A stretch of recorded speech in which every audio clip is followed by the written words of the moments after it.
inta badan magaalooyinka bariga iyo bartamaha wadanka Ukraine ayaa u muuqda kuwo dhulka lala simay kadib markii saacadii ugu dambeeyay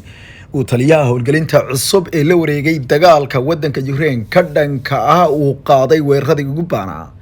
weerarada ayaa ka kala imaanaya maraakiibta badda madow fadhida oo sameynaya duqeyn ay u adeegsanayaan gantaalaha ballistic missileska iyo kuwa cruise halka sidoo kalena agab kale oo military oo ay ku jiraan diyaaradaha dagaalka wadanka diyaaradaha drones oo Rafale oo laga soo iibsaday wadanka Iran loo isticmaalayo fariisimaha maleeshiyaadka iyo ciidamada isku dhafan ee wax iska caabinta dalka Ukraine. marka hore taawada ku soo dhawaada barnaamijkeeni warwareyn oo ku maqli doontaan qodob kale oo xiiso badan. laga soo bilaabo magaalada Dnipro ilaa iyo magaalada caasimadda ee Kiev, magaalada koonfurta ku taal Kharkiv iyo sidoo kale magaalooyinka bartamaha wadanka. 24 saacadood ee ugu dambeeyay waxa ay Ukraine u ahayd maalmo madow iyo sidoo kale kuwa dhigmayd iyadoo diyaaradaha dagaalka maraakiibta iyaguna badda madow fadhiya ay sameynayaan duqeymihii ugu baana. diyaaradaha droneska ayaa iyaguna sidoo kale ka qayb qaadanaya wax loogu maleynayo in ay tahay jawaabta uu bixiyay madaxweynaha dalka Russia Vladimir Putin saacadihii ugu dambeeyay.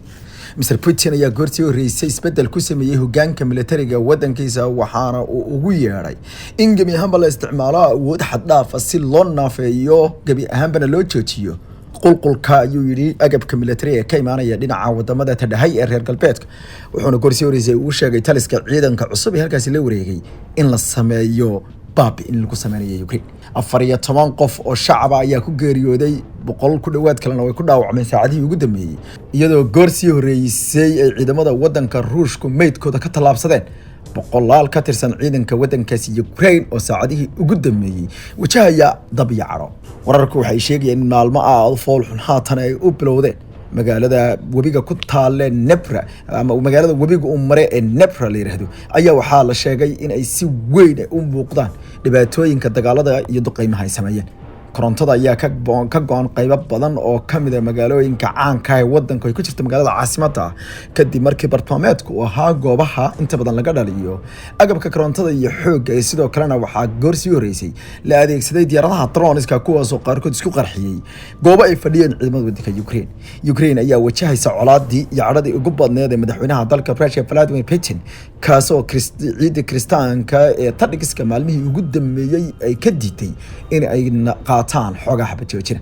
sida ay wararku sheegayaan qaar kamid ah hogaamiyaasha ayaa ku go'doonsan goobaha dagaalka waxaana gabi ahaanba go'ay internetka iyadoo gorsii horeysay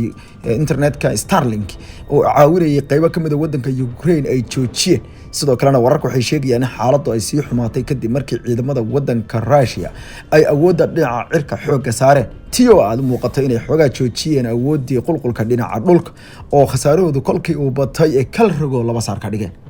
madaxweynaha dalka Russia Vladimir Putin ayaa xalay gudoomiyay shirka golaha wasiirada waxaana uu u yeeray dhammaan saxafiyiinta wadankiisa u dhashay gaar ahaan kuwa dhinaca wadaniyada u janjeera oo kaamirooyinkooda uu ku amray inaan hal mar la damin wuxuuna markaasi bixinayay awaamiir xabad uu u siinayo golaha wasiirada warshadaha iyo wasiirka ganacsiga ayaa la arkayay isagoo canaan dhagaha kala raacay wuxuuna u sheegay in la dedejiyo dhammaan heshiisyada shirkadaha soo saarista maraakiibta dagaalka iyo sidoo kale diyaaradaha dagaalka isagoo amar ku bixiyay in 700 oo diyaaradood oo nooca cusub ee dhinaca qumaatiga u kacaya kuwa kale dhinaca istiraatiijiga duqeeya sida ugu dhaqsaha badan loo soo saaro sidoo kalena ay saxiixaan dhammaan heshiisyada. magaalada badda madow ku taal oo Tesa ayaa maraakiib duqeeyay. sidoo kale magaalada Kharkiv ee bariga dalkaasi ayaa la arkayay iyadoo gubatay. Lviv oo dhinaca galbeed ayaa xitaa duqeyntu gaadhay halka magaalada Kievna la baabiyay inta badan waxa loo yaqaan kaabayaasha dhaqaale. gorsii horeysayna dawladda dalkaasi Ukraine waxay ku tilmaantay in weeraradan ay yihiin kuwa arxan darro oo ay ku sheegeen inay u muuqato in madaxweynaha dalka Russia madax la dhac yahay. laakiin dadka inta badan xeelerayaasha iyo kuwa kale ka soo warramaya jiidaha dagaalka ayaa sheegaya tan in ay tahay olole military oo isku xidhan oo muujinaya in isbedel la muujiyo dhinaca ciidanka ku yimid. taliyada ciidanka qalabka sida ee wadanka ayaa la hoosgeeyay duulaanka Ukraine waxaana amar lagu siiyay inuu guud ahaanba soo afgooyo Ukraine isla markaana sida ugu dhaqsaha badan uu u naafeeyo. wararka qaarkood ayaa sheegaya in wadamada qaarkood ay isku dayayaan inay halkaasi taageero geeyaan. wadanka UK ayaa ku dhawaaqay inay geenayaan halkaasi agab military oo ay ku jiraan baabuurta gaashaaman. Moldova ayaa sidoo kale sheegtay in ay u fayso albaabada dhammaan wadamada doonaya inay wax taraan. madaxweynaha Moldova Mai Sandu ayaa sheegay in ay dhibaato weyn ay ka taagan tahay wadankaas isla markaana dagaalada ka soconaya halkaasi aysan hayn ku aadanahu adkaysan karo dhanka kalena madaxweynaha dalka Mareykanka iyo ra'iisul wasaaraha dalka Japan ayaa sheegay in haddii dowladda dalkaasi Russia ay adeegsato gantaalaha hubka nukliyeerka iyo gumciyadiisa inay taasi tahay colaad baahsan oo lagu soo qaaday aadanaha